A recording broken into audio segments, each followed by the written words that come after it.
Hey everyone, SV Math Teach here with a quick how-to.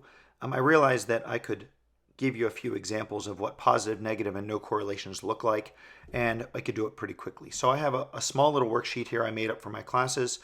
The task is simply look at the graphs and identify whether there's a positive correlation, negative correlation, or no correlation.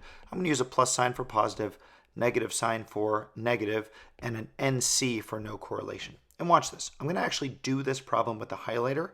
And what I'm going to try and do is I'm always going to try to highlight basically the pathway that I see of the dots. You're going to see that there are times when I leave out things that are called outliers. If I have a single point or even more than one point that are way out of the norm, I just kind of ignore those. If I see a trend in any way, I try to highlight it. So that's what I'm doing for all of these. In question number 5 here, the one I'm doing, you'll notice that these are really spread out. This is a really weak correlation. You'll also notice this cluster right down here. Just like this thing is considered an outlier, this is considered a cluster. Clusters don't necessarily make positive or negative or no correlations. They're just a tight grouping of data that is kind of within the data set. So something to simply be aware of. It'll come up sometimes. Let's finish these out. Here's another, looks like another cluster in number 6. And number 7, 7.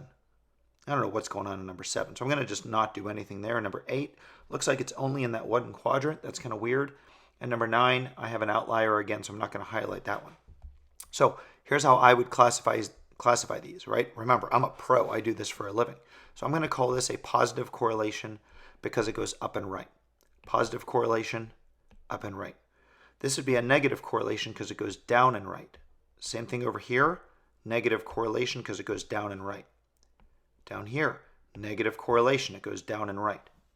Number 6, up and right, positive correlation, right? That's all there really is to this.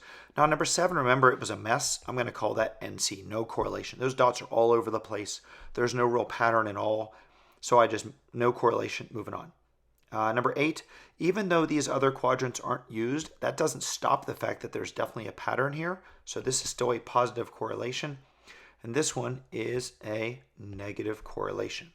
Now, if we needed to go back and add the words strong and weak, those are going to be judgment calls. While positive and negative can be objectively graded, strong or weak is going to be subjective. So I'm not really going to get into that right now. Generally speaking, I would say if you have anything that's tightly grouped together, we'd call it strong, and weakly grouped together. Number 5 is a good example. I would say number 5 is weak. Number 3 is kind of weak. Kinda, however clear that is. And then 1 and 2 and 4, 6, 8, and 9, those all seem pretty strong to me. So that's how you do positive and negative and sometimes no correlations.